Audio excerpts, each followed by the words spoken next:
അപ്പോൾ നമ്മുടെ ഫസ്റ്റ് ടോപ്പിക്കിലോട്ട് നമ്മൾ പോവാണ്. അപ്പം എന്താണ് നമ്മുടെ കോഴ്സ്, അപ്പം എന്താണ് കോഴ്സ് എന്നുള്ളതും അപ്പം അതിൻ്റെ റോൾസ് എന്തൊക്കെയാണ് എന്നൊക്കെയാണ് നമ്മൾ ഈ ഒരു ടോപ്പിക്കിൽ നമ്മൾ ഡിസ്കസ് ചെയ്യുന്നത്. അപ്പോൾ എന്താണ് GDA? നമ്മൾ പറയും GDA എന്താണ്, നിങ്ങളിപ്പോൾ ഏത് കോഴ്സാണ് പഠിക്കുന്നതെന്ന് പറയുമ്പോൾ നമ്മൾ പറയുന്ന കോഴ്സിൻ്റെ പേരാണ് എന്തെന്ന് പറയുന്നത് GDA എന്ന് പറയുന്നത്.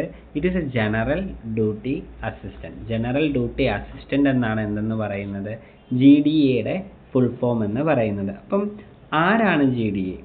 Who is A general duty assistant? A general duty assistant is one who is responsible for providing support to doctors, nurses and other supported staff. ഇപ്പം ഒരു ജനറൽ ഡ്യൂട്ടി അസിസ്റ്റൻറ്റ് അല്ലെങ്കിൽ GDA എന്ന് പറയുന്നത് is a one who is responsible, ഒരു responsible ആയിട്ടുള്ള ഒരു person ആണ്.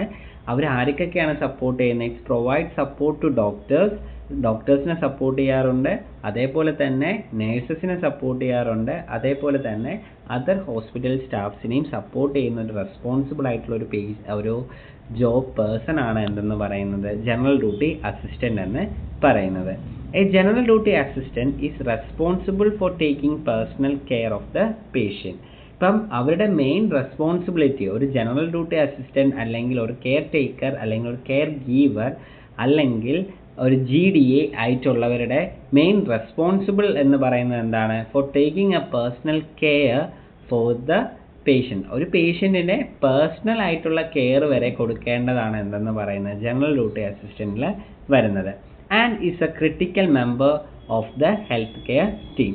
ഇപ്പോൾ ഒരു ടീം എന്ന് പറയുന്ന ഒരു ഹെൽത്ത് കെയർ ടീം എന്ന് പറയുന്നതിലെ ഒരു ക്രിട്ടിക്കൽ മെമ്പറാണ്. അവിടെ നമുക്ക് മാറ്റി നിർത്താൻ പറ്റുന്ന ഒരു മെമ്പറല്ല, മെയിനായിട്ടുള്ള ഒരു നേഴ്സിനെ പോലെ തന്നെ നിങ്ങൾക്കും അവിടെ ഒരു സ്ഥാനമുണ്ട് നമ്മുടെ എന്തെന്ന് പറയുന്നത് ഈ ഒരു മെഡിക്കൽ ഹെൽത്ത് കെയർ ടീമിൽ എന്ന് പറയുന്നത്. ഇപ്പോൾ ഒരു ഹെൽത്ത് കെയർ ടീമിൽ വരുന്നതെന്ന് പറയുന്നത് ആരൊക്കെയായിരിക്കും? മെയിനായിട്ടും വരുന്നത് ഡോക്ടേഴ്സ് അല്ലെങ്കിൽ HOD ആയിരിക്കും. അത് കഴിഞ്ഞ് സീനിയർ കൺസൾട്ടൻ്റ് വരും. സീനിയർ കൺസൾട്ടൻ്റ് കഴിഞ്ഞാൽ പിന്നെ വരുന്ന ജൂനിയർ കൺസൾട്ടൻ്റ് ആണ്. അത് കഴിഞ്ഞാൽ സ്റ്റാഫ് നേഴ്സ് വരും. സ്റ്റാഫ് നേഴ്സ് കഴിഞ്ഞാൽ അടുത്ത ഉടനെ വരുന്ന സ്ഥാനമാണ് എന്തെന്ന് പറയുന്നത് ജനറൽ ഡ്യൂട്ടി അസിസ്റ്റൻ്റ് എന്ന് പറയുന്നത്. ഈ ജനറൽ ഡ്യൂട്ടി അസിസ്റ്റൻ്റ് കഴിഞ്ഞിട്ട് അതിൻ്റെ താഴെ വരുന്നതാണ് CSSD എന്ന് പറയും. CSSDയുടെയും താഴെയാണ് എന്തെന്ന് പറയുന്നത് ഹൗസ് കീപ്പിംഗ് സെക്ഷൻസും, അതേപോലെ അങ്ങ് താഴെ സെക്യൂരിറ്റി ലെവലിൽ വരെ നമ്മൾ പോവുകയാണ് ചെയ്യുന്നത്. സോ ജനറൽ ഡ്യൂട്ടി അസിസ്റ്റൻറ്റ് എന്ന് പറയുന്നത് GDA is a general duty assistant is a one who is responsible for providing support to doctors, nurses and other supporting staff. നമ്മുടെ നേഴ്സസിനെയും ഡോക്ടേഴ്സിനെയും സപ്പോർട്ട് ചെയ്യുന്ന ഒരു റെസ്പോൺസിബിൾ ആയിട്ടുള്ള ഒരു പേഴ്സൺ ആണ് എന്തെന്ന് പറയുന്നത് സ്റ്റാഫാണ് എന്തെന്ന് പറയുന്നത് ജനറൽ ഡ്യൂട്ടി അസിസ്റ്റൻ്റ് ആണ്. അവരുടെ മെയിൻ റെസ്പോൺസിബിലിറ്റി എന്ന് പറയുന്നത് എന്താണ്? Four taking the personal care of the patient and is critical member of the health care team. So next നമ്മൾ പോകുന്ന ഒരു GDAയുടെ റോൾസ് ആൻഡ് റെസ്പോൺസിബിലിറ്റി. എന്തൊക്കെ റോളാണ് അവർക്ക് ഹോസ്പിറ്റലിൽ വരുന്നത്, എന്തൊക്കെ റെസ്പോൺസിബിലിറ്റീസ് ആണ് ഈ GDAക്കാർക്ക് വരുന്നത്? ഇപ്പോൾ ഫസ്റ്റ് വരുന്നതെന്ന് പറയുന്നത് as a general duty assistant you must focus on the 4 main areas of health care. അപ്പോൾ ഹെൽത്ത് കെയർ സിസ്റ്റത്തിലെ മെയിൻ ആയിട്ടുള്ള 4 ഏരിയാസിലാണ് നമുക്ക് മെയിൻ റോൾസ് ആൻഡ് റെസ്പോൺസിബിലിറ്റീസ് വരുന്നത്. ഒന്നെന്ന് പറയുന്നത് എന്താണ്? Ensuring the patient comfort. ആ ഒരു പേഷ്യൻറ്റിൻ്റെ കംഫർട്ടിന് വേണ്ടി നമ്മൾ എന്ത് ചെയ്യേണ്ടി വരും? അതിൻ്റെ റോൾസ് ആൻഡ് റെസ്പോൺസിബിലിറ്റീസ് നമ്മൾ ഏറ്റെടുക്കേണ്ടി വരും. പിന്നെ വരുന്നതെന്ന് പറയുന്നത് assisting the nurses and doctor. നേഴ്സസിനെയും ഡോക്ടറിനെയും അസിസ്റ്റ് ചെയ്യുക. ഇപ്പം റൗണ്ട്സ് നടക്കുന്ന സമയത്ത് ഡോക്ടേഴ്സിൻ്റെ കൂടെ നടക്കുക, അവർ റൗണ്ട്സിൻ്റെ കാര്യങ്ങൾ ചോദിക്കുമ്പോൾ നമുക്ക് ചിലപ്പം പറഞ്ഞു കൊടുക്കാൻ പറ്റും. അതേപോലെ നേഴ്സസ് റൗണ്ട്സ് ചെയ്യുന്ന സമയത്ത് പോവുക, നേഴ്സസിനെ ഹെൽപ്പ് ചെയ്യുക, ഡോക്ടേഴ്സിനെ ഹെൽപ്പ് ചെയ്യുക. പിന്നെ വരുന്നത് maintaining the clean hospital environment. Hospital environment എപ്പോഴും ക്ലീൻ ആയിട്ടിരിക്കുക. എപ്പോഴും ക്ലീൻ ആയിട്ടിരിക്കുക എന്ന് പറയുന്നത് എന്താണ്? ഇപ്പം ഹോസ്പിറ്റൽ എൻവയോൺമെൻറ്റ് ക്ലീൻ ആയിട്ടിരിക്കുക എന്ന് പറയുമ്പോൾ നമ്മൾ അവിടെ പോയി തൂക്കുക, തുടയ്ക്കുക, ക്ലീൻ ചെയ്യുക അങ്ങനെയല്ല ഉദ്ദേശിക്കുന്നത്. ഇപ്പം ഹോസ്പിറ്റൽ എൻവയോൺമെൻറ്റ് ക്ലീൻ ആയിട്ടിരിക്കണമെങ്കിൽ എന്ത് വേണം? ഹോസ്പിറ്റല് ഇൻഫെക്ഷൻ ഫ്രീ ആയിരിക്കണം. ഇൻഫെക്ഷൻ ഫ്രീ ആവണമെങ്കിൽ നമ്മൾ യൂസ് ചെയ്യുന്ന ഓരോ കാര്യങ്ങളുണ്ട്. ഇപ്പം സിറിഞ്ച് ആയാലും, അതേപോലെ തന്നെ നമ്മൾ യൂസ് ചെയ്യുന്ന കോട്ടൺസ് ആയാലും, അതേപോലെ നമ്മൾ യൂസ് ചെയ്യുന്ന ഇഞ്ചക്ഷൻസ്, സിറിഞ്ച്, നീഡിൽസ്, ഇതൊക്കെ എന്ന് പറയുന്നത് എന്താണ്? ഇൻഫെക്ഷൻസ് പെട്ടെന്ന് ഉണ്ടാവുന്ന സാധനങ്ങളാണ്. ഇത് കറക്റ്റായിട്ട് നമ്മൾ ഡിസ്പോസ് ചെയ്യുക. അതൊരു നേഴ്സായാലും ഒരു ഡോക്ടറായാലും ഒരു GD ആയാലും മെയിനായിട്ടും ചെയ്യേണ്ട കാര്യങ്ങൾ എന്താണ്? നമുക്ക് ഹോസ്പിറ്റലിൽ ബയോമെഡിക്കൽ വേസ്റ്റ് മാനേജ്മെൻ്റ് ഉണ്ട്. ആ മാനേജ്മെൻറ്റ് പ്രകാരം നമ്മൾ അത് കറക്റ്റായിട്ട് നമ്മൾ ക്ലീൻ ചെയ്ത് പോവുകയാണെങ്കിൽ നമുക്ക് എന്ത് സംഭവിക്കില്ല? ഇങ്ങനത്തെ പ്രശ്നങ്ങൾ, അപ്പോൾ നമ്മുടെ ഇൻഫെക്ഷൻസ്, നോസോകോമിയൽ ഇൻഫെക്ഷൻ എന്ന് പറയും. നോസോകോമിയൽ ഇൻഫെക്ഷൻ എന്ന് പറയുന്നത് ഹോസ്പിറ്റലിൽ നിന്നും ഉണ്ടാകുന്ന അസുഖങ്ങളെയാണ് നോസോകോമിയൽ ഇൻഫെക്ഷൻ എന്ന് പറയുന്നത്. ഇപ്പം ഒരു പേഷ്യൻ്റ് വന്നിരിക്കുന്നത് എന്തായിട്ടായിരിക്കും? കാലുവേദനയോ നടുവേദനയോ ആയിട്ട് ഹോസ്പിറ്റലിൽ അഡ്മിറ്റ് ആയതാണ്. പക്ഷേ ആ പേഷ്യൻറ്റിന് 2ാമത്തെ ദിവസം അല്ലെങ്കിൽ 3ാമത്തെ ദിവസം പനി വന്നു. വേദന കാരണം വന്ന് ഹോസ്പിറ്റലിൽ അഡ്മിറ്റായി. അവിടെ ആ പേഷ്യൻറ്റിന് ഇൻഫെക്ഷൻ ഉണ്ടായിട്ടുണ്ടെങ്കിൽ ആ പറയുന്ന ഇൻഫെക്ഷനാണ് നോസോകോമിയൽ ഇൻഫെക്ഷൻ എന്ന് പറയും.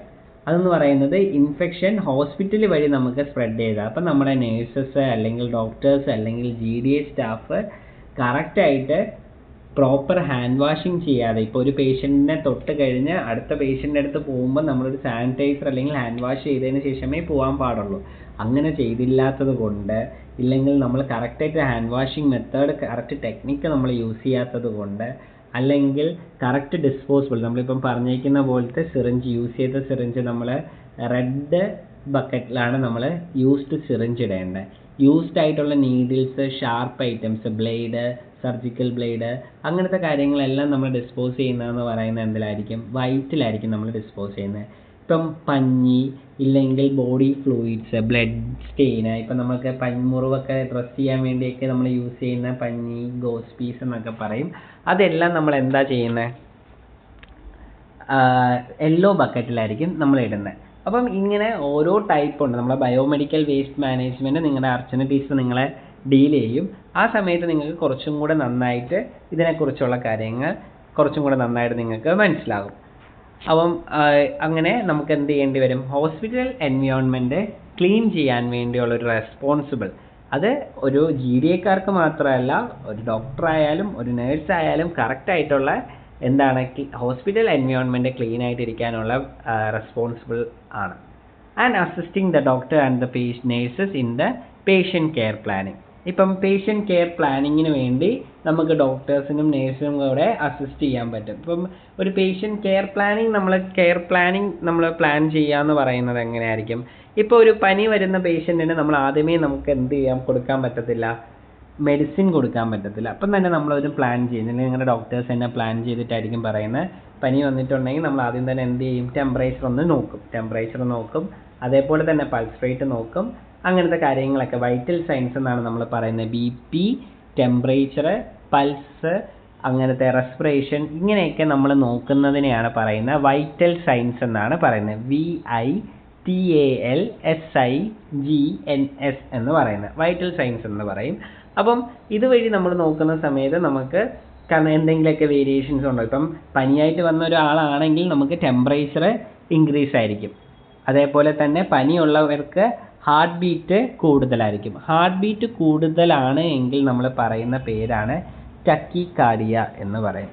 ഇപ്പോൾ ഹാർട്ട് റേറ്റ് കുറവാണെങ്കിൽ ബ്രാഡിക്കാർഡിയ എന്ന് പറയും. ഇപ്പോൾ ഇതിനെല്ലാം നമ്മൾ ഇങ്ങനത്തെ കുറേ മെഡിക്കൽ അബ്രിവേഷൻസ് ഞാൻ പഠിക്കുമെന്ന് പറഞ്ഞു. അതിലോട്ടൊക്കെ നമുക്ക് പോകാൻ പറ്റും. ഇപ്പോൾ ഒരു പനിയുള്ള കേസ് ആണെങ്കിൽ ഉറപ്പായിട്ടും പേഷ്യൻറ്റിന് ഹാർട്ട് ബീറ്റ് കൂടുതലായിരിക്കും, ടക്കിക്കാർഡിയ ആയിരിക്കും ഉണ്ടാവുന്നത്. അപ്പം അങ്ങനെയൊക്കെ ഉള്ള ഒരു പനിയുള്ള ഒരു പേഷ്യൻറ്റിനെ നമുക്ക് ആദ്യമേ നമ്മൾ മെഡിസിൻ കൊടുക്കത്തില്ല. ആദ്യമേ നമ്മൾ എന്ത് പറയും? ടെപ്പിഡ് സ്പഞ്ച് എന്ന് പറയും. ടെപ്പിഡ് സ്പഞ്ച് എന്ന് പറഞ്ഞാൽ നമുക്ക് പനിയൊക്കെ വരുന്ന സമയത്ത്, പണ്ട് കൊച്ചായിരുന്ന സമയത്ത് അമ്മ അല്ലെങ്കിൽ അച്ഛൻ അല്ലെങ്കിൽ അമ്മുമ്മയൊക്കെ നമുക്ക് എന്ത് ചെയ്ത് തന്നിട്ടുണ്ടായിരിക്കും? പനി മാറാൻ വേണ്ടി ഒരു തുണി നനച്ച് നെറ്റിയിൽ വെക്കുക, കഷത്തിൽ വെക്കുക, ഇങ്ങനെ വെള്ളം വെച്ച് നമുക്ക് തുടച്ച് തരും. ഇതാണ് എന്തെന്ന് പറയുന്നത്? ടെപ്പിഡ് സ്പഞ്ച് എന്ന് പറയുന്നത്. ടെമ്പറേച്ചർ കുറയ്ക്കാൻ വേണ്ടി നമ്മൾ ബോഡി തുടച്ചെടുക്കാൻ വേണ്ടി നമ്മൾ നോക്കും. അതിലും കുറഞ്ഞിട്ടില്ല എങ്കിൽ ആണ് നമ്മൾ എന്തിലോട്ട് പോകുന്നത്? മെഡിസിൻ കഴിക്കാൻ പറയുകയും പിന്നെ നമ്മൾ കിടക്കുന്ന സ്ഥലത്ത് ഫാൻ ഓഫ് ചെയ്യാൻ പറയും, അതേപോലെ ബ്ലാങ്കറ്റ് യൂസ് ചെയ്യാൻ പറയും. അങ്ങനെയൊക്കെയുള്ള കുറേ റെമഡീസ് ഉണ്ട്. നമുക്ക് അതിൻ്റെയൊക്കെ പ്ലാൻ ചെയ്യാൻ പറ്റും. പേഷ്യൻ്റ് കെയർ നമുക്ക് പ്ലാൻ ചെയ്യാൻ പറ്റും. അതാണ് മെയിനായിട്ടും വരുന്ന റെസ്പോൺസിബിലിറ്റി എന്ന് പറയുന്നത്. ensuring the patient comfort, assisting the nurse and doctor, maintaining clean hospital environment, assisting the doctor and the nurse in the patient care planning. And all 4 areas are critical in delivering quality health care to the patient. അപ്പം ഇതൊക്കെ എന്ന് പറയുന്നത് എന്താണ്, ഒരു പേഷ്യൻറ്റിനെ ഒരു ഹോസ്പിറ്റലിൽ വരികയാണ് അല്ലെങ്കിൽ ഒരു കെയർ ഹോമിൽ വരികയാണ് അല്ലെങ്കിൽ ഒരു ഹോസ്പിറ്റലിൽ പേഷ്യൻ്റ് വരികയാണ് എങ്കിൽ അവർക്ക് എന്താണ് ബെറ്റർ ക്വാളിറ്റി ഓഫ് കെയർ ആയിരിക്കണം നമ്മൾ കൊടുക്കേണ്ടത്, നല്ലൊരു കെയർ ആയിരിക്കണം നമ്മൾ എന്ത് ചെയ്യേണ്ടത് കൊടുക്കേണ്ടി വരുന്നത്. ഇപ്പം നമുക്ക് സർക്കാർ ഹോസ്പിറ്റലൊക്കെ പോകുന്ന സമയത്ത് നമുക്കൊരു ബെറ്റർ കെയർ കൊടുക്കാൻ പറ്റാത്തതിനുള്ള മെയിൻ റീസൺ എന്ന് പറയുന്നത് എന്താണ്, ഏറ്റവും കൂടുതൽ ബൾക്കായിട്ടായിരിക്കും പേഷ്യൻസ് വരുന്നത്. ഇപ്പം നമുക്കറിയാം ഗവൺമെൻറ് ഹോസ്പിറ്റലിലെ നേഴ്സുമാരും അവരെയൊക്കെ നമ്മൾ കാണുമ്പോൾ തന്നെ നമുക്കൊരു പേടിയൊക്കെ ആയിരിക്കും അല്ലേ, അവർ ഭയങ്കര ദേഷ്യത്തിലായിരിക്കും അങ്ങനെ. പക്ഷേ അവർ അങ്ങനെ ദേഷ്യത്തിലാവുന്നതെന്ന് പറയുന്നത് എന്താണ്, ഒരു ദിവസം തന്നെ അവരുടെ ഡ്യൂട്ടി ടൈമിൽ തന്നെ അവർക്ക് 150-200 പേഷ്യൻസിനെയൊക്കെയാണ് അവർ ഒരുമിച്ച് ഒരാൾ നോക്കുന്നത്. അതേപോലെ തന്നെ അവർ എക്സ്പേർട്ടാണ്. അപ്പോൾ അവർ നിന്ന് അവരിലുണ്ടാവുന്ന ചേഞ്ചസ് ആണ്. പക്ഷേ നമ്മളൊരു പ്രൈവറ്റ് ഹോസ്പിറ്റലിൽ പോകുമ്പം ആളുടെ എണ്ണം കുറവായിരിക്കും. അപ്പോൾ അവർക്ക് വരുന്നവരെല്ലാവരും എന്തായിരിക്കും, വി ഐ പി മാത്രമായിരിക്കത്തില്ല, VIP പേഷ്യൻസ് ആയിരിക്കും കൂടുതലും വരുന്നത്. അപ്പോൾ നമ്മൾ അവർക്കും ബെറ്റർ ക്വാളിറ്റി ഓഫ് കെയർസ് തന്നെയായിരിക്കണം നമ്മൾ പ്രൊവൈഡ് ചെയ്യേണ്ടി വരുന്നത്. സോ നെക്സ്റ്റ് ഓരോ ടോപ്പിക്ക് നമ്മളെ കുറച്ചും കൂടെ ഡീറ്റെയിൽ ആയിട്ട് നമ്മൾ പഠിക്കാൻ പോവുകയാണ്. Ensuring the patient comfort. One of the foremost responsibility of the general duty assistant is taking care of patient comfort. Here are the few steps you need to follow in order to make patient comfort. ഇപ്പോൾ ഒരു patient comfort ഉണ്ടാവാൻ വേണ്ടി നമ്മൾ main responsibility എന്തൊക്കെയാണ്, help the patient into the hospital and moving from one ward to another as needed. So patient കംഫർട്ടിന് വേണ്ടി ഇപ്പോൾ ഒരു പേഷ്യൻറ്റിനെ നമുക്ക് ചിലപ്പം പേഷ്യൻറ്റിനെ എക്സ്റേ എടുക്കണം, ഇല്ലെങ്കിൽ MRI എടുക്കണം, ഇല്ലെങ്കിൽ എന്തെങ്കിലും ഒരു ഇതിന് വേണ്ടി ഒരു കൺസൾട്ടേഷൻ ഉണ്ട്. അങ്ങനെയാണെങ്കിൽ ആ പേഷ്യൻറ്റിനെ ആ ഒരു വാർഡിൽ നിന്ന് മറ്റൊരു വാർഡിൽ അല്ലെങ്കിൽ ഒരു MRI സ്കാനിലോട്ട് ഷിഫ്റ്റ് ചെയ്യേണ്ട ചുമതല ആർക്കായിരിക്കും വരുന്നത്, GDAക്കാർക്കായിരിക്കും വരുന്നത്. Help the patient into the hospital and in moving from one ward to other as needed. Same ആണ്. ഇപ്പോൾ ഒരു MRI സ്കാൻ എടുക്കാൻ പോകുന്നുണ്ടെങ്കിൽ അവിടെ കൂടെ പോവേണ്ടതായിരിക്കും പേഷ്യൻ്റെ കൂടെ, GDA സ്റ്റാഫ് ആയിരിക്കും കൂടെ പോകേണ്ടത്. And aid and support the patient in managing personal hygiene. ഇപ്പോൾ ഒരു പേഴ്സണൽ ഹൈജീൻ ഒരു പേഷ്യൻറ്റിൻ്റെ മെയിൻ ആയിട്ടുള്ള ഒരു പേഷ്യൻ്റ് എന്ന് മാത്രമല്ല നമ്മുടെ തന്നെ ഒരു മെയിൻ ഇതെന്ന് പറയുന്നത് എന്താണ്, പേഴ്സണൽ ഹൈജീൻ മെയിൻറ്റെയിൻ ചെയ്യുക എന്നാണ് നമ്മുടെ മെയിനായിട്ടും വരുന്നത്. ഇപ്പോൾ ഒരു പേഷ്യൻ്റ് ഒരു പേഴ്സണൽ ഹൈജീൻ മെയിൻറ്റെയിൻ ചെയ്യാൻ വേണ്ടി ഇപ്പം ബെഡ് റിഡൻ എന്ന് പറയുന്ന കിടപ്പ് രോഗികളെ ആയിരിക്കും നമ്മൾ പറയുന്നത് ബെഡ് റിഡൻ പേഷ്യൻ്റ് എന്ന് പറയാം. നമ്മൾ ഇനി ത്രൂ ഔട്ട് നമ്മൾ ഈ 6 മാസം നമ്മൾ കേൾക്കാൻ പോകുന്നൊരു വേർഡാണ് എന്തെന്ന് പറയുന്നത്, ബെഡ് റിഡൻ പേഷ്യൻ്റ്. ഇപ്പോൾ ബെഡ് റിഡൻ പേഷ്യൻ്റ് എന്ന് പറയുന്നത് എന്തായിരിക്കും, നമ്മുടെ ബെഡിൽ തന്നെ കിടക്കുന്ന കിടപ്പ് രോഗികളായിരിക്കും. അപ്പോൾ അങ്ങനെയുള്ള പേഷ്യൻസിനൊക്കെ പേഴ്സണൽ ഹൈജീൻ എന്ത് ചെയ്യാൻ പറ്റത്തില്ല, മെയിൻറ്റെയിൻ ചെയ്യാൻ പറ്റത്തില്ല. അപ്പോൾ നമ്മൾ എന്ത് ചെയ്യേണ്ടി വരും, അവർക്കൊക്കെ നമ്മൾ ഹെൽപ്പ് ചെയ്യണം. ഇപ്പം പല്ല് തേക്കാൻ പറ്റത്തില്ല, ഇല്ലെങ്കിൽ ചിലപ്പം ടോയ്ലറ്റിൽ പോകാൻ പറ്റത്തില്ല, ചിലപ്പം ബാത്റൂമിൽ പോകാൻ പറ്റാത്ത പേഷ്യൻസ് ആയിരിക്കും. അങ്ങനെയുള്ള പേഷ്യൻസിനെയൊക്കെ നമ്മൾ ഹെൽപ്പ് ചെയ്യണം. ഇപ്പം പല്ല് തേക്കാൻ പറ്റാത്ത പേഷ്യൻസിനാണെങ്കിൽ നമ്മൾ ഓറൽ കെയർ കൊടുക്കണം. അതേപോലെ തന്നെയാണ് നമുക്ക് വരുന്ന എന്താണ്, ഐ കെയർ ഉണ്ട്. ഇപ്പം കുറേ നാളായിട്ട് കോമയിലൊക്കെ കിടക്കുന്ന പേഷ്യൻസ് 2 മണിക്കൂർ അല്ലെങ്കിൽ 4 മണിക്കൂർ ഇടവിട്ട് തന്നെ നമ്മൾ എന്ത് ചെയ്യേണ്ടി വരും, ഐ കെയർ കൊടുക്കണം. അല്ലെങ്കിൽ കണ്ണിൽ നിന്ന് അഴുക്ക് വരും. അപ്പം അത് വരാതിരിക്കാൻ വേണ്ടി നമ്മൾ ഇൻഫെക്ഷൻസ് ഒക്കെ സ്പ്രെഡ് ആവാതിരിക്കാൻ വേണ്ടിയൊക്കെയാണ് നമ്മൾ ഐ കെയർ കൊടുക്കുന്നത്, ഓറൽ കെയർ കിടക്കുന്നത്. അതേപോലെ തന്നെ മെയിനായിട്ടും വരുന്നതാണ് ബാക്ക് കെയർ. ഇപ്പം കിടപ്പ് രോഗികൾക്ക് നമുക്ക് ബാക്ക് കെയർ മസ്റ്റായിട്ടും കൊടുക്കണം. കാരണം ഇപ്പം കുറേ നാളായിട്ട് കിടക്കുകയാണ്, ബെഡിൽ തന്നെ കിടക്കുകയാണ് എങ്കിൽ ബാക്ക് പൊട്ടാനുള്ള ചാൻസ് കൂടുതലാണ്. ബാക്ക് പൊട്ടുകയും നല്ലപോലെ മുറിവുകൾ വരികയും വ്രണങ്ങളാവുകയൊക്കെ ചെയ്യും. അങ്ങനെ വന്ന് പേഷ്യൻറ്റിന് ഇൻഫെക്ഷൻ ഉണ്ടാവും. അപ്പോൾ ഈ ബെഡ് റിഡൻ പേഷ്യൻസിനാണ് ഏറ്റവും കൂടുതലായിട്ട് എന്തുണ്ടാകുന്നത്, ബെഡ് സോർ എന്ന് പറയും. ബെഡിൽ നിന്നും കിടന്നുണ്ടാകുന്ന മുറിവിനെയാണ് ബെഡ് സോർ എന്ന് പറയുന്നത്, അല്ലെങ്കിൽ പ്രഷർ അൾസർ എന്ന് പറയും, പ്രഷർ സോർ എന്ന് പറയും, അങ്ങനെ ഡുഗുബിറ്റസ് അൾസർ എന്ന് പറയും. അങ്ങനെ കുറേ പേരിലാണ് ഇത് പറയുന്നത്. അപ്പം ഇത് നമ്മൾ പ്രിവെൻറ്റ് ചെയ്യാൻ വേണ്ടി നമ്മൾ എന്ത് ചെയ്യാറുണ്ട്, 2 മണിക്കൂർ ഇടവിട്ട് പേഷ്യൻറ്റിനെ തിരിച്ചും മറിച്ചും നമ്മൾ കിടത്തും. ഇപ്പോൾ സ്ട്രോക്ക് വന്ന പേഷ്യൻ്റ് ആണെങ്കിൽ പോലും, അല്ല നമ്മുടെ നമുക്ക് ഇപ്പം ഇത് വന്ന കോമയിൽ കിടക്കുന്ന പേഷ്യൻ്റ് ആണെങ്കിൽ പോലും അവർക്ക് ഇറങ്ങി പോവാനോ ഒന്നും ചെയ്യാൻ പറ്റത്തില്ല. അവർ ലൈഫ് ലോങ് ചിലപ്പോൾ ഒരു ബെഡിൽ തന്നെ ആയിരിക്കും. അപ്പോൾ അങ്ങനെ പേഷ്യൻസിനെ നമ്മൾ ചരിച്ച് കിടത്തും. അതേപോലെ തന്നെ ലെഫ്റ്റ് ലാറ്ററൽ റൈറ്റ് ലാറ്ററലായിട്ട് ചരിച്ച് കിടക്കും. ഓരോ പൊസിഷൻ നമ്മൾ ചേഞ്ച് ചെയ്ത് കിടത്തും. അതേപോലെ തന്നെ നമ്മൾ എന്ത് ചെയ്യും, പേഷ്യൻറ്റിനെ നമ്മൾ സപ്പോർട്ട് ചെയ്ത് ബാക്ക് കെയർ കൊടുക്കും. ബാക്ക് മസാജ് എന്ന് പറയും. അപ്പോൾ ഈ ബാക്ക് മസാജ് ചെയ്യുന്നതോടെ ബ്ലഡ് സർക്കുലേഷൻ ഉണ്ടാവും. ബ്ലഡ് സർക്കുലേഷൻ ഉണ്ടാകുമ്പോൾ ബാക്ക് പൊട്ടാനുള്ള ചാൻസ് കുറയും. അപ്പം നമ്മൾ എന്ത് ചെയ്യും, aid and support the patient to manage the personal hygiene. അപ്പോൾ പേഴ്സണൽ ഹൈജീൻ മെയിൻറ്റെയിൻ ചെയ്യാൻ വേണ്ടി നമ്മൾ എടുക്കും. ഇപ്പം യൂറിൻ പോവാത്ത പേഷ്യൻ്റ് ആണെങ്കിൽ നമ്മൾ ട്യൂബ് ഇട്ട് യൂറിൻ പോവും. പിന്നെ ടോയ്ലറ്റിൽ പോകാൻ പറ്റാത്ത പേഷ്യൻ്റ് ആണ് എങ്കിൽ അവർ ചിലപ്പം ബെഡിൽ തന്നെ ആയിരിക്കും ടോയ്ലറ്റിൽ പോകുന്നത്. അപ്പം നമ്മളത് ക്ലീൻ ചെയ്യേണ്ടി വരും. അതൊക്കെ നമ്മുടെ റെസ്പോൺസിബിൾ ആയിട്ടുള്ളൊരു കാര്യമാണ്. And arrange and accommodate for the activities of the patient including feeding and elimination of waste. ഇപ്പം ഇങ്ങനെ നമുക്ക് ഫുഡ് കൊടുക്കാൻ വേണ്ടി ഇപ്പം എലിമിനേഷൻ്റെ കാര്യം, എലിമിനേഷൻ എന്ന് പറയുന്നത് എന്താണ്, യൂറിൻ അതേപോലെ തന്നെ നമ്മുടെ ഫീസസ്, ബാത്റൂമിൽ പോകുന്നതിനെയാണ് പറയുന്നത് ഫീസസ് എന്ന് പറയും, അല്ലെങ്കിൽ സ്റ്റൂൾ എന്നൊക്കെയാണ് നമ്മൾ പറയുന്നത്. ഇരിക്കുന്ന കസാരയെ അല്ല സ്റ്റൂൾ എന്ന് പറയുന്നത്. ഇതൊരു മെഡിക്കൽ വേർഡാണ്. സ്റ്റൂൾ എന്ന് പറയുന്നത് എന്തായിരിക്കും, നമ്മൾ ടോയ്ലറ്റിൽ പോകുന്ന വേസ്റ്റിനെയാണ് എന്തെന്ന് പറയുന്നത്, സ്റ്റൂൾ എന്ന് പറയുന്നത്. ഇപ്പം ഞാൻ ഇന്നലെ തന്നെ ഞാൻ ചെറിയൊരു സൂചന തന്നായിരുന്നു ഡയറിയ എന്ന് പറയുന്നത്. ഇപ്പം ഡയറിയ എന്ന് പറയുന്നത് എന്തായിരിക്കും, നമ്മൾ പഠിച്ചുകൊണ്ടിരിക്കുന്ന വയറ്റിളക്കത്തിനാണ് ഡയറിയ എന്ന് നമുക്ക് അറിയുന്നത്. ഇപ്പം നമ്മളൊരു മെഡിക്കൽ ഫീൽഡിലോട്ടൊക്കെ പോകുമ്പോൾ നമ്മൾ ഡയറിയ എന്നായിരിക്കത്തില്ല പറയുന്നത്, ലൂസ് സ്റ്റൂൾ എന്നായിരിക്കും പറയുന്നത്. ഇപ്പോൾ എക്സാമ്പിൾ നമുക്കിപ്പം വയറ്റിളക്കമായിട്ട് നമ്മളിപ്പോൾ ഒരു ഹോസ്പിറ്റലിൽ പോവുകയാണെങ്കിൽ ഡോക്ടേഴ്സ് എഴുതുന്നതെന്ന് പറയുന്നത് കംപ്ലയിൻസ് ഓഫ് ലൂസ് സ്റ്റൂൾ എന്നായിരിക്കും എഴുതുന്നത്. ഇൻറ്റു എത്ര ഡേയ്സ് ആണെന്നുള്ളത് എഴുതും. അപ്പോൾ നമ്മൾ കുറച്ച് വേർഡ്സ് ഒക്കെ നമ്മൾ പ്രൊഫഷണലി നമ്മൾ ചേഞ്ച് ചെയ്യണം. പ്രൊഫഷണൽ വേർഡ്സിലോട്ട് നമ്മൾ കുറേ വേർഡ്സിലോട്ടൊക്കെ പോവുക. പിന്നെ നമ്മൾ എന്ത് ചെയ്യുന്ന, വേസ്റ്റ് എന്നത് ബോഡി വേസ്റ്റ് എന്ന് നമ്മൾ പറയാതെ നമ്മൾ ഫീസസ് അല്ലെങ്കിൽ സ്റ്റൂൾ എന്നാണ് പറയുന്നത്.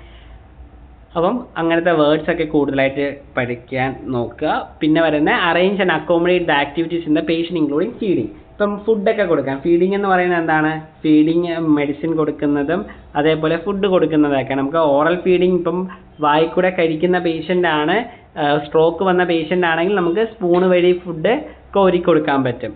അല്ല എങ്കിൽ നമുക്ക് എന്താ, ഫുഡ് കഴിക്കാൻ പറ്റാത്ത ഫുള്ളായിട്ട് തളർന്ന് കിടക്കുന്ന ഒരു പേഷ്യൻ്റ് ആണെങ്കിൽ നമുക്ക് മൂക്കിൽ കൂടെ ട്യൂബിട്ട് ഫുഡ് കൊടുക്കാൻ പറ്റുള്ളൂ. അപ്പോൾ അതിന് വേണ്ടിയുള്ള കാര്യങ്ങളെല്ലാം നമുക്ക് റെഡി ചെയ്യാൻ പറ്റും. അതാണ് മെയിനായിട്ടും വരുന്ന എൻഷുറിങ് ദ പേഷ്യൻ്റ് കംഫർട്ട്. അപ്പോൾ പേഷ്യൻ്റ് കംഫർട്ടിന് വേണ്ടി നമ്മൾ ഇത്രയും കാര്യങ്ങളാണ് നമ്മൾ ചെയ്യുന്നത്. നെക്സ്റ്റ് എന്ന് പറയുന്നത് എന്താണ്, assisting the nurses and doctor. So general duty assistant must assist the nurses and doctor in the following manner: support while administering drugs and report on status of drug administration. ഇപ്പോൾ എന്താണ്, ഇപ്പോൾ നമുക്ക് assisting nurses and ഡോക്ടേഴ്സിൽ വരുന്നത്, ഇപ്പോൾ നമുക്ക് medicine administration വരുന്നുണ്ട്. Medicine administration വരുമ്പം ഇപ്പം നേഴ്സ് നിങ്ങളുടെ അടുത്ത് പറയുകയാണ് ഈ മെഡിസിൻ കൊണ്ട് ഈ പേഷ്യൻറ്റിന് കൊടുക്കുക എന്ന് പറയുമ്പോൾ നമുക്ക് മെഡിസിൻ കൊടുക്കാൻ പറ്റും. ഇപ്പം ട്യൂബ് ഇട്ട പേഷ്യൻ്റ് ആണ് നമുക്ക് മെഡിസിൻ കൊടുക്കാൻ പറയുന്നതെങ്കിൽ നമ്മൾ എങ്ങനെയായിരിക്കും മെഡിസിൻ കൊടുക്കുന്നത്, ട്യൂബ് ഇട്ട പേഷ്യൻസിന് നമ്മൾ ചെറിയൊരു ഇതുണ്ട്, അത് വെച്ച് നമ്മൾ മെഡിസിൻ പൊടിക്കും. പൊടിച്ചതിന് ശേഷം അതിനെ വെള്ളത്തിൽ ചെറുതായിട്ട് അലിച്ചതിന് ശേഷം ട്യൂബിൽ കൂടെ തന്നെയായിരിക്കും നമ്മൾ ഫീഡിങ് ചെയ്യുന്നത്. ഇപ്പം കൂടുതലും ടാബ്ലറ്റ് ഒക്കെ ഉള്ള പേഷ്യൻസ് ആണെങ്കിൽ നേഴ്സുമാർ എന്ത് പറയും, ഇതൊന്ന് പൊടിച്ച് പേഷ്യൻറ്റിന് ട്യൂബിട്ട പേഷ്യൻറ്റിന് കൊടുക്കാൻ പറയും. ഇല്ലെങ്കിൽ ഇൻസുലിൻ വരുന്ന പേഷ്യൻസിന് നമുക്ക് ഇൻസുലിൻ കൊടുക്കാൻ പറയും. പിന്നെ ഡ്രിപ്പൊക്കെ ഇട്ടേക്കുന്ന പേഷ്യൻസിന് ഡ്രിപ്പൊക്കെ ഡിസ്കണക്ട് ചെയ്യാനും ഡ്രിപ്പ് തീരുന്ന സമയത്ത് അത് ഡിസ്കണക്ട് ചെയ്യാനൊക്കെ നിങ്ങളടുത്ത് പറയും. അതേപോലെ തന്നെ assisting the handling the management of hospital equipments. അപ്പോൾ നമ്മളെ ഹോസ്പിറ്റലിനകത്തുള്ള അല്ലെങ്കിൽ നമ്മുടെ വാർഡിലുള്ള എക്യുപ്മെൻറ്റ്സ് അതേപോലെ തന്നെ ഹോസ്പിറ്റലിലുള്ള എക്യുപ്മെൻറ്റ്സ് എല്ലാം നമ്മൾ ഹാൻഡ്ലിങ് ചെയ്യുന്നതൊക്കെ എങ്ങനെയാണ് യൂസ് ചെയ്യുന്നതെന്നൊക്കെ ഉള്ളതൊക്കെ പഠിപ്പിച്ചു തരും. പിന്നെ observe the growth of abnormalities like high blood pressures, എന്തെങ്കിലുമൊക്കെ പ്രശ്നമുണ്ടോ, നമുക്ക് പേഷ്യൻസിന് എന്തെങ്കിലും അബ്നോർമാലിറ്റീസ് പെട്ടെന്ന് ഫീൽ ചെയ്യുന്നുണ്ടോ എന്നുള്ള കാര്യങ്ങളൊക്കെ നമ്മളിവിടെ നോക്കും. എന്തായിരിക്കും, എന്തെങ്കിലും പെട്ടെന്ന് ബോഡി ടെമ്പറേച്ചർ ഇൻക്രീസ് ആവുന്നുണ്ടോ, ബ്രീത്തിങ് പ്രശ്നം ഉണ്ടാവുന്നുണ്ടോ എന്നുള്ള കാര്യങ്ങളൊക്കെ ആയിരിക്കും നമ്മൾ മെയിനായിട്ടും ഇതിൽ നോക്കുന്നത്. So observe the gross abnormalities like high blood temperature, increase breathing rate in the patient, report this attending the nurse or doctor. ഇപ്പം എന്താ, ഇപ്പം പേഷ്യൻറ്റിനെ നമ്മളെ ഇപ്പോൾ ICU കിടക്കുന്ന ഒരു പേഷ്യൻ്റ് ആണെങ്കിൽ ആ പേഷ്യൻറ്റിനെ മോണിറ്റർ എപ്പോഴും 24 hours മോണിറ്റർ ചെയ്തുകൊണ്ടിരിക്കുകയായിരിക്കും. അവരുടെ ECG വെച്ചിട്ടുണ്ടായിരിക്കും. അതേപോലെ തന്നെ പൾസ് ഓക്സിമീറ്റർ ആണ്. പൾസ് ഓക്സിമീറ്റർ നമ്മൾ കയ്യിൽ വെച്ച് നോക്കുന്നതാണ്. അപ്പോൾ ഈ പൾസ് ഓക്സിമീറ്റർ വെച്ച് നമ്മൾ നോക്കുമ്പോൾ നമുക്ക് കറക്റ്റായിട്ട് അറിയാൻ പറ്റും എന്താണ് നമ്മുടെ ഓക്സിജൻ്റെ ലെവൽ എത്രയാണ്, ഹാർട്ട് ബീറ്റ് എത്രയാണെന്നുള്ളത് നമുക്ക് അറിയാൻ പറ്റും.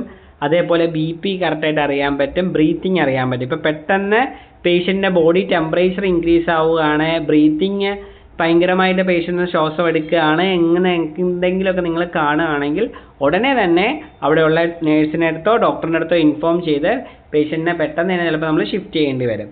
And assist the during the emergency situation by arranging required equipments. ഇപ്പോൾ ഒരു എമർജൻസി സിറ്റുവേഷൻ നമ്മുടെ വാർഡിൽ ഉണ്ടാവുക എന്ന് പറയുന്നത് എന്തായിരിക്കും? കോഡ് ബ്ലൂ എന്ന് പറയും. കോഡ് ബ്ലൂ എന്ന് പറയുന്നത് ഇപ്പോൾ ഒരു പേഷ്യൻ്റ് പെട്ടെന്ന് കാർഡിയാക് അറസ്റ്റിലോട്ട് പോവുക. കാർഡിയാക് അറസ്റ്റിൽ ഇപ്പോൾ ഹോസ്പിറ്റലിൽ കിടക്കുന്ന പേഷ്യൻസ്, ICUവിൽ കിടക്കുന്ന പേഷ്യൻസ് ഒക്കെ റിസ്ക് ആണ്. എന്തിനാ? Cardiac arrest. ഹാർട്ടിൻ്റെ ഹൃദയാഘാതം എന്നൊക്കെ നമ്മൾ പറയില്ലേ, ഹാർട്ട് അറ്റാക്ക് ഒക്കെ സംഭവിക്കും. പെട്ടെന്ന് തന്നെ ഹാർട്ട് സ്റ്റോപ്പ് ആവും. അപ്പോൾ സ്റ്റോപ്പ് ആവുന്ന സമയത്ത് ഒരു എമർജൻസി സിറ്റുവേഷൻ ആണ്. അപ്പോൾ ഹോസ്പിറ്റലിൽ അവരെന്ത് ചെയ്യും? കോഡ് ബ്ലൂ എന്ന് വിളിക്കും. ഈ കോഡ് ബ്ലൂ വിളിക്കുമ്പോൾ തന്നെ കോഡ് ബ്ലൂവിൻ്റെ ടീംസ് ഓടിച്ചെന്ന് എന്ത് ചെയ്യും? അവർ പെട്ടെന്ന് തന്നെ CPR കൊടുക്കും. അപ്പോൾ CPRും കൊടുക്കും. അതേപോലെ തന്നെ എമർജൻസി മെഡിസിൻസ് ഉണ്ട്, അട്രോപ്പിനും അഡ്രനാലിനും പോലത്തെ മെഡിസിൻസ് ഉണ്ട്. ആ മെഡിസിൻസ് കൊടുത്ത് പെട്ടെന്ന് തന്നെ ഹാർട്ട് ബീറ്റ് നമ്മൾ കൂട്ടുകയാണ് ചെയ്യുന്നത്. അപ്പോൾ അതിനുള്ള കാര്യങ്ങളും അതിനുള്ള സാധനങ്ങളൊക്കെ അറേഞ്ച് ചെയ്യാൻ വേണ്ടി എമർജൻസി സിറ്റുവേഷൻസ് എക്യുപ്മെൻറ്റ്സ് ഒക്കെ ഇതായിട്ട് എടുക്കുക. ഇപ്പോൾ പെട്ടെന്ന് കോഡ് ബ്ലൂ വന്നിട്ടില്ല എങ്കിൽ പെട്ടെന്ന് നിങ്ങൾക്ക് തന്നെ CPR കൊടുക്കാനുള്ള റൈറ്റ് ഉണ്ട്. അങ്ങനെ നമുക്ക് പേഷ്യൻറ്റിനെ രക്ഷിക്കാൻ വേണ്ടി നമ്മൾ എമർജൻസി സിറ്റുവേഷനിൽ വരെ നമ്മൾ എന്തായിരിക്കും നല്ല രീതിയിൽ എഫേർട്ട് ഇട്ടായിരിക്കും നിൽക്കുന്നത്. So next one is maintaining the healthy environment. So maintaining the healthy environment എന്ന് പറയുമ്പോൾ എന്തായിരിക്കും? ഒരു ഹെൽത്തി എൻവയോൺമെൻറ്റ് ഉണ്ടാക്കുക. The hospital is a place where many sick people come for treatment. ഒരു ഹോസ്പിറ്റൽ എന്ന് പറയുന്നത് എന്താണ്? ആൾക്കാർ ആഘോഷിക്കാൻ വരുന്നതല്ല, അസുഖം കാരണം വരുന്ന ഒരു സ്ഥലമാണ് എന്തെന്ന് പറയുന്നത്? ഹോസ്പിറ്റൽ എന്ന് പറയുന്നത്. It is A place wear Gems spread. അപ്പം അതേപോലെ തന്നെ എല്ലാവരും വരുന്നവരിൽ ഒരു പേഷ്യൻ്റ് ആണെങ്കിൽ 2 ബൈസ്റ്റാൻഡർ കാണും. ഈ പേഷ്യൻറ്റിൻ്റെ കൂടെ തന്നെ ചിലപ്പം വരുന്നവരും ചെറുതായിട്ട് ഇൻഫെക്റ്റഡ് ആയിരിക്കും. അപ്പം ഫുൾ ഇൻഫെക്റ്റഡ് ആയിട്ടുള്ള സിക്കായിട്ടുള്ള പീപ്പിൾസ് ആയിരിക്കും വരുന്നത്. അപ്പം ഹോസ്പിറ്റലിൽ എവിടെ തൊട്ടാലും അവിടെ ഫുള്ളും എന്തായിരിക്കും? ജെംസ് ആയിരിക്കും, മൈക്രോ ഓർഗാനിസംസ് ആയിരിക്കും ഉണ്ടായിരിക്കുന്നത്. In the hospital there are many patients who get cured and have low immunity. അപ്പോൾ എന്തായിരിക്കും? നമ്മുടെ ഹോസ്പിറ്റലിൽ വരുമ്പോൾ തന്നെ എല്ലാ പേഷ്യൻസും എന്താ ക്യൂർ എന്ന് പറയുന്നത് എന്താണ്? നമ്മുടെ ട്രീറ്റ്മെൻറ്റ് അസുഖം മാറി തിരിച്ചു പോകുന്നതിനാണ് ക്യൂർ ആയെന്ന് പറയുക. അപ്പം അസുഖമൊക്കെ മാറി ക്യൂറായി ഓക്കെ ആയി എന്നൊക്കെ നമ്മൾ പറയത്തില്ലേ, ആ ഒരു സംഭവം. And have a low immunity. അപ്പം ആ പേഷ്യൻസിനൊക്കെ ഇമ്മ്യൂണിറ്റി കുറവായിരിക്കും. therefore it is necessary to keep environment clean and healthy. അപ്പം എൻവയോൺമെൻറ്റ് എന്ന് പറയുന്നത് എന്താണ്? നമ്മുടെ ചുറ്റുപാടും, ഹോസ്പിറ്റലിലെ ചുറ്റുപാടും ക്ലീൻ ആൻഡ് ഹെൽത്തി ആയിട്ട് ഇമ്പോർട്ടൻ്റ് ആയിട്ട് പോകും. As a general duty assistant you should keep the surrounding of the patient clean. You must follow this step. അപ്പോൾ നമുക്ക് ഇവിടെ വരുമ്പോൾ എന്തായിരിക്കും? Maintain the cleanness and hygiene in the hospital surrounding to prevent the spread of infection. So spread of infection spread ആവാതിരിക്കാൻ വേണ്ടി GDAക്കാർക്ക് ചെയ്യാൻ പറ്റുന്ന മെയിൻ ആയിട്ടുള്ള കാര്യം എന്ന് പറയുന്നത് എന്താണ്? കറക്റ്റ് ആയിട്ടുള്ള വേസ്റ്റ് ഡിസ്പോസബിളും അതേപോലെ തന്നെ ഒരു പേഷ്യൻറ്റിനെ തൊട്ട് കഴിഞ്ഞ് ഇപ്പോൾ ഒരു പേഷ്യൻറ്റിനെ BP നോക്കി അടുത്ത പേഷ്യൻറ്റിനെ BP നോക്കാൻ പോകുന്ന സമയത്ത് നമ്മുടെ കയ്യിലൊരു സാനിറ്റൈസർ ഉപയോഗിച്ച് കഴിഞ്ഞതിന് ശേഷം മാത്രമേ നമ്മൾ അപ്പുറത്തുള്ള പേഷ്യൻറ്റിനെ നോക്കാൻ പോകാൻ പാടുള്ളൂ. And follow the safety standard of waste disposable. അപ്പോൾ നമ്മുടെ സ്റ്റാൻഡേർഡ് ഉണ്ട് വേസ്റ്റ് ഡിസ്പോസ് ചെയ്യാൻ വേണ്ടി. ഞാൻ പറഞ്ഞ ബയോമെഡിക്കൽ വേസ്റ്റ് മാനേജ്മെൻ്റ് ഉണ്ട്, അത് ചെയ്യുക. And communicate effectively with patient and to be compensate towards their conditions. അപ്പോൾ നമ്മൾ എന്താ പേഷ്യൻസിൻ്റെ അടുത്ത് സംസാരിക്കുക, അവരുടെ അടുത്തും പറയുക എന്താ ടോയ്ലറ്റിൽ പോയിട്ട് വന്നതിന് ശേഷം ഹാൻഡ് വാഷ് ചെയ്യാൻ പറയുക. അങ്ങനെ ഉള്ള കാര്യങ്ങളൊക്കെ നമ്മൾ അവരുടെ അടുത്ത് പറയുക. അവരുടെ അടുത്ത് ഫുഡ് വേസ്റ്റ് ഇപ്പം പഞ്ഞിയും കാര്യങ്ങളൊക്കെ അവർക്ക് തോന്നിയ സ്ഥലത്തെടുത്ത് ഇടരുതെന്നുള്ള കാര്യങ്ങൾ നമ്മൾ പറയണം. So next one is patient care planning. So patient care planning, as a general duty assistant you must plan your service according to the patient need. ഇപ്പം പേഷ്യൻറ്റിൻ്റെ നീഡ് അനുസരിച്ച് വേണം നമ്മുടെ പേഷ്യൻറ്റിനെ കെയർ കൊടുക്കാനുള്ളത്. This is called patient care plan. ഇപ്പോൾ ഒരു പേഷ്യൻറ്റിന് ആവശ്യമായിട്ടുള്ള care നമുക്ക് എങ്ങനെ കൊടുക്കാമെന്നുള്ളത് പ്ലാൻ ചെയ്യുന്നതാണ് എന്തെന്ന് പറയുന്നത്, പേഷ്യൻ്റ് കെയർ പ്ലാൻ എന്ന് പറയുന്നത്. You must make a patient care plan by knowing the patient needs to facilitate their fast recovery. ഇപ്പോൾ പെട്ടെന്ന് തന്നെ പേഷ്യൻറ്റിനെ റിക്കവറി ചെയ്യാൻ വേണ്ടിയുള്ള നീഡ്സ് ആയിരിക്കണം നമ്മൾ എന്ത് ചെയ്യേണ്ടത്, പേഷ്യൻസിന് വേണ്ടി നമ്മൾ പ്ലാൻ ചെയ്യേണ്ടത്, എന്ത് ചെയ്യേണ്ടത്, പേഷ്യൻ്റ് കെയറിൽ പ്ലാൻ ചെയ്യേണ്ടത്. And consulting with the attending doctor and nurses about the patient condition. ഇപ്പം പേഷ്യൻ്റെ കണ്ടീഷനെ കുറിച്ച് നമ്മളെ കാണുന്ന ഡോക്ടേഴ്സിനെയും അതേപോലെ തന്നെ നമ്മുടെ നേഴ്സസിനെയും ഇതാക്കുക. And maintaining the patient activity schedule during his or her stay in the hospital and motivating the patient to maintain steady emotional state. So എന്തായിരിക്കും, നമ്മൾ പേഷ്യൻറ്റിനെ എന്ത് ചെയ്യണം, maintain the patient activity schedule during his or day in the stay. അപ്പോൾ നമ്മൾ ഒരു care plan, ഇപ്പം നമ്മുടെ ഡ്യൂട്ടി അവർ എന്ന് പറയുന്നത് ചിലപ്പോൾ രാവിലെ 7:30 to 1:30 ആയിരിക്കും. ഈ ഒരു സമയത്ത് നമ്മൾ എന്തൊക്കെ ചെയ്യണം എന്നുള്ള കാര്യങ്ങൾ നമ്മളൊരു ഷെഡ്യൂൾ ഉണ്ടായിരിക്കണം. ആ ഒരു പേഷ്യൻറ്റിന് എന്തൊക്കെ കെയർ, ഇപ്പം BP നോക്കേണ്ട ടെമ്പറേച്ചർ നോക്കേണ്ട സമയത്ത് അത് നോക്കുക, മെഡിസിൻ കൊടുക്കേണ്ട സമയത്ത് കറക്റ്റ് ടൈമിൽ മെഡിസിൻ കൊടുക്കുക, പൊസിഷൻ ചേഞ്ച് ചെയ്ത് കിടത്തേണ്ട സമയത്ത് പൊസിഷൻ ചേഞ്ച് ചെയ്ത് കിടത്തുക, ഇങ്ങനെയുള്ള കാര്യങ്ങളൊക്കെ നമ്മൾ ഇവിടെ ശ്രദ്ധിക്കണം. And motivating the patient to maintain steady emotional state. ഇപ്പം പേഷ്യൻറ്റിനെ, ഇപ്പം ഹോസ്പിറ്റലിൽ വന്നിരിക്കുന്ന പേഷ്യൻസ് ആരും ചില്ല് ചെയ്യാൻ വരുന്ന പേഷ്യൻസ് ആയിരിക്കത്തില്ല. അവർക്ക് എങ്ങനെയെങ്കിലും പെട്ടെന്ന് ഡിസ്ചാർജ് ആയി വീട്ടിൽ പോയാൽ മതി എന്നുള്ള ഒരു കണ്ടീഷനിലുള്ളതായിരിക്കും. അപ്പം അവർക്ക് ആൻസൈറ്റി കൂടുതലായിരിക്കും. ഹോസ്പിറ്റലിലുള്ള പേഷ്യൻസിന് എല്ലാവർക്കും ആൻസൈറ്റി കൂടുതലായിരിക്കും. അപ്പം അവർ ചുമ്മാ ചിലപ്പോൾ ഒരു വാർഡിലായിരിക്കും, ഇല്ലെങ്കിൽ അവർ എപ്പോഴും വീട്ടിലായിരിക്കുന്ന സമയത്താണെങ്കിൽ ചിലപ്പോൾ അപ്പുറത്തെ വീട്ടിൽ പോയി സംസാരിക്കും, ഇല്ലെങ്കിൽ വേറെ വെളിയിലൊക്കെ പോവും. പക്ഷേ എവിടെയാണെങ്കിൽ എന്തായിരിക്കും, ഒരു ജയിലിൽ അടച്ചിട്ടിരിക്കുന്ന പോലെ ആയിരിക്കും പേഷ്യൻസ് ഹോസ്പിറ്റലിൽ കിടക്കുന്നത്. അപ്പോൾ അവർക്ക് ഒന്നും ചെയ്യാൻ പറ്റത്തില്ല. അപ്പം അങ്ങനെ കിടക്കുന്നപ്പം അപ്പം നമ്മൾ വരുന്ന സമയത്ത് അവർ കുറച്ച് നമ്മളോട് സംസാരിക്കും. ആ സമയത്ത് നമുക്ക് സമയം ഇല്ലെങ്കിൽ പോലും കുറച്ച് നേരം അവരുടെ അടുത്ത് നമ്മൾ സംസാരിക്കുക. ഞാൻ നേരത്തെ പറഞ്ഞതുപോലെ തന്നെ കയ്യിലൊക്കെ പിടിച്ചൊന്ന് സംസാരിക്കുക, ഷോൾഡറിൽ പിടിച്ച് സംസാരിക്കുക. ഏജ് ഗ്രൂപ്പ് നോക്കിയേ കയ്യിൽ പിടിക്കാൻ പാടുള്ളൂ. ചെറുപ്പക്കാരുടെ അടുത്ത് പോയിട്ട് പെൺകൊച്ചുങ്ങളൊക്കെ ഉണ്ടെങ്കിൽ കൈ പിടിച്ച് സംസാരിക്കും, വെച്ചടിച്ച് തരും. അതൊന്നും നമ്മൾ ചെയ്യാൻ പാടില്ല. അതനുസരിച്ചുള്ള കാര്യങ്ങളിൽ നമ്മൾ നോക്കി കാര്യങ്ങൾ സെറ്റാക്കുക. അപ്പം അങ്ങനെയുള്ള ഒരു കാര്യത്തിൽ നോക്കി പോകുമ്പോൾ നമുക്ക് ആ ഒരു പ്രശ്നം ഉണ്ടാവത്തില്ല. സോ മോട്ടിവേറ്റ് പേഷ്യൻറ്റിനെ ഓരോ കാര്യത്തിലോട്ട് നമ്മളെ എൻഗേജ് ചെയ്യിപ്പിക്കാൻ വേണ്ടി കൂടുതലായിട്ട് നമ്മൾ ശ്രദ്ധിക്കണം. നെക്സ്റ്റ് വരുന്നതെന്ന് പറയുന്നത് understanding and respecting the patient right and maintaining privacy. അതെന്ന് പറയുന്നത് വലിയൊരു ഇമ്പോർട്ടൻ്റ് ആയിട്ടുള്ളൊരു കാര്യമാണ്. പേഷ്യൻസിന് അവരവരായിട്ടുള്ള റൈറ്റ്സ് ഉണ്ട്, പേഷ്യൻ്റ് റൈറ്റ്സ് ഉണ്ട്. ആ പേഷ്യൻ്റ് റൈറ്റ്സിൽ വെച്ച് അവർ പറയുകയാണ്, എനിക്ക് ഇന്ന് മരുന്ന് വേണ്ട, എനിക്ക് ഈ മരുന്ന് ഇന്ന് വേണ്ട, എനിക്കിപ്പം മരുന്ന് വേണ്ട എന്ന് പറയുകയാണെങ്കിൽ അത് പേഷ്യൻ്റിൻ്റെ റൈറ്റാണ്. അപ്പോൾ നമ്മൾ ആ മരുന്ന് ഫോഴ്സ് ചെയ്ത് കൊടുക്കാൻ പാടില്ല. അപ്പം നമ്മളവിടെ റിപ്പോർട്ട് ചെയ്യുക, ഇപ്പം ഈ പേഷ്യൻറ്റിന് ഈ മരുന്ന് കഴിക്കാൻ പറ്റൂല എന്ന് പറഞ്ഞു. ഇപ്പോൾ ഈ പേഷ്യൻറ്റിൻ്റെ റൈറ്റ് ഉണ്ട്, എന്ത് ചെയ്യാൻ, റിഫ്യൂസ് ചെയ്യാനുള്ള റൈറ്റ് ഉണ്ട്. മീൻസ് എനിക്ക് ഇവിടുത്തെ ട്രീറ്റ്മെൻറ്റ് വേണ്ട, എനിക്ക് ഇവിടുന്ന് ഡിസ്ചാർജ് വേണം എന്ന് പറയാനുള്ള റൈറ്റ് പേഷ്യൻറ്റിനുണ്ട്. എനിക്ക് ഈ ഡോക്ടറിനെ കൺസൾട്ട് ചെയ്യേണ്ട, വേറെ ഡോക്ടറിനെ എനിക്ക് കൺസൾട്ട് ചെയ്താൽ മതി എന്ന് പറയാനുള്ള റൈറ്റ് പേഷ്യൻറ്റിനുണ്ട്. എനിക്ക് എൻ്റെ ലാബ് റെക്കോർഡ്സ്, എൻ്റെ ലാബിൻ്റെ കാര്യങ്ങൾ, എൻ്റെ അസുഖത്തിൻ്റെ കാര്യങ്ങൾ, ഇന്ന് വരെയുള്ള കാര്യങ്ങൾ എന്നുള്ളത് എന്തൊക്കെയാണ് എന്നുള്ള കാര്യങ്ങൾ എനിക്കറിയാനുള്ള റൈറ്റ് ഉണ്ട്. ഇതെല്ലാം പേഷ്യൻ്റെ റൈറ്റ് ആണ്.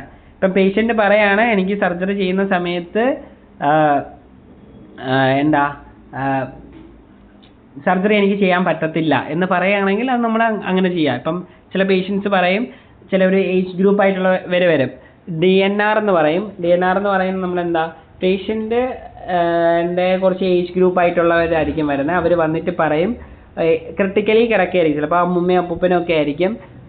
മരിക്കുകയാണെങ്കിലും അവർക്ക് ഒരു പീസ്ഫുൾ മരണം കിട്ടാൻ വേണ്ടി അവർ പറയുന്നതാണ്, എന്ത് ചെയ്യും, ഇങ്ങനെ കാർഡിയാക് അറസ്റ്റ് ആവുകയാണെങ്കിൽ പോലും നിങ്ങൾ CPR കൊടുക്കരുത്.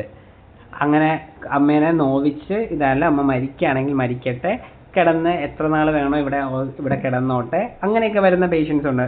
നമ്മൾ CPR കൊടുക്കാൻ പാടില്ല, എമർജൻസി മെഡിസിൻ കൊടുത്ത് പേഷ്യൻറ്റിനെ രക്ഷിക്കാൻ പാടില്ല എന്നൊക്കെ വരുന്ന പേഷ്യൻസ്. അങ്ങനെയൊക്കെ വരുന്നതിനൊക്കെ നമ്മൾ എന്ത് ചെയ്യേണ്ടതുണ്ട്, അതെല്ലാം നമ്മൾ പേഷ്യൻറ്റിനെ അവരുടെ ഇതിന് വേണ്ടി മെയിൻറ്റെയിൻ ചെയ്യാൻ വേണ്ടി നമ്മൾ ഇതാക്കുക. Understanding and respect the patient right and maintain privacy. Maintaining privacy എന്ന് പറയുന്നത് ഇമ്പോർട്ടൻ്റ് ആയിട്ടുള്ളൊരു കാര്യമാണ്. നമ്മളിപ്പം എന്ത് കെയർ കൊടുക്കാൻ പോവുകയാണെങ്കിൽ പോലും നമ്മൾ കർട്ടൻ ഇട്ട് മറച്ചതിന് ശേഷം മാത്രമേ ആ കാര്യം നമ്മൾ ചെയ്യാൻ പാടുള്ളൂ. കാരണം അപ്പുറത്തുള്ള പേഷ്യൻറ്റിനോ വേറെ ആരെങ്കിലും കാണുന്നത് ആ പേഷ്യൻറ്റിന് സെക്യൂർ ആയിരിക്കത്തില്ല. സോ പ്രൈവസി എന്ന് പറയുന്നത് ഇമ്പോർട്ടൻ്റ് ആയിട്ടുള്ള കാര്യമാണ്. എന്തൊരു പ്രൊസീജിയർ നമ്മൾ ചെയ്യാൻ പോയാലും ഫസ്റ്റ് സ്റ്റെപ്പ് എന്ന് പറയുന്നത് എന്താണ്? പ്രൊവൈഡ് പ്രൈവസി ആണ്. സോ ഇതാണ് നമ്മുടെ ഡ്യൂട്ടീസ് ആൻഡ് റെസ്പോൺസിബിലിറ്റി എന്ന് പറയുന്നത്. ഇപ്പോൾ GDA എന്ന് പറയുന്നത് എന്താണെന്ന് നമുക്കറിയാം. GDA എന്ന് പറയുന്നത് ജനറൽ ഡ്യൂട്ടി അസിസ്റ്റൻ്റ് എന്നാണ്. സോ ജനറൽ ഡ്യൂട്ടി അസിസ്റ്റൻ്റ് എന്ന് പറയുന്നത് is one who is responsible for providing the support to doctors and nurses and other supporting staff ആണ്. And general duty assistant is responsible for taking care of patient and in critical members of the healthcare team. So in the main roles വരുന്നത് ensuring the patient comfort, assisting the nurses and doctor, maintaining healthy environment, patient care planning. അങ്ങനെ 4 കോമ്പൗണ്ട്സിലാണ് വരുന്നത്. Ensuring patient comfort എന്ന് പറയുമ്പം പേഷ്യൻ്റെ day to day ലൈഫിലെ കാര്യങ്ങൾ നമ്മൾ help ചെയ്ത് കൊടുക്കേണ്ടി വരും. രണ്ടാമത്തെ അസിസ്റ്റിംഗ് നേഴ്സിംഗ് ഡോക്ടേഴ്സ് എന്ന് പറയുന്നത് നേഴ്സസ് ആൻഡ് ഡോക്ടേഴ്സ് എന്ന് പറയുമ്പോൾ അവർ റൗണ്ട്സ് നടക്കുന്ന സമയത്ത് നമ്മൾ ചെക്ക് ചെയ്യാൻ റൗണ്ട്സിന് പോകേണ്ടി വരും. എന്തെങ്കിലും മെഡിസിൻസ് തരുന്ന നമ്മൾ മെഡിസിൻസ് കൊടുക്കേണ്ടി വരും. പിന്നെന്താണ്, അവർക്ക് എന്തെങ്കിലും ഒരു പെട്ടെന്ന് ഒരു അബ്നോർമാലിറ്റീസ് തോന്നുകയാണെങ്കിൽ പെട്ടെന്ന് തന്നെ ഡോക്ടറിൻ്റെ അടുത്ത് പറയുക. ഒരു എമർജൻസി സിറ്റുവേഷൻ ഉണ്ടാകുമ്പോൾ നമ്മൾ അതിൻ്റേതായ രീതിയിൽ തന്നെ ആ സിറ്റുവേഷൻ മാനേജ് ചെയ്യുക. പിന്നെ ഹെൽത്തി എൻവയോൺമെൻറ്റ് നമ്മൾ മെയിൻറ്റെയിൻ ചെയ്ത് കൊണ്ടുപോവുക. ആൻഡ് പേഷ്യൻ്റ് കെയർ പ്ലാനിങ് ചെയ്യുക. പേഷ്യൻറ്റിന് കെയർ പ്ലാനിങ് കൊടുത്ത് ഒരു ട്രീറ്റ്മെൻറ്റ് നമുക്ക് പെട്ടെന്ന് തന്നെ ക്യൂറായി വീട്ടിൽ പോകുന്ന രീതിയിൽ തന്നെ കെയർ പ്ലാൻ ചെയ്യുക. ആൻഡ് അതേപോലെ തന്നെ പേഷ്യൻറ്റിന് നമ്മൾ എന്ത് ചെയ്യേണ്ടി വരും, അവരെ റൈറ്റ്സും അതേപോലെ തന്നെ പ്രൈവസിയൊക്കെ നമ്മൾ മെയിൻറ്റെയിൻ ചെയ്യുക. ഇതാണ് എന്തെന്ന് പറയുന്നത് GDA and the roles and responsibility of A GDA എന്ന് പറയുന്നത്.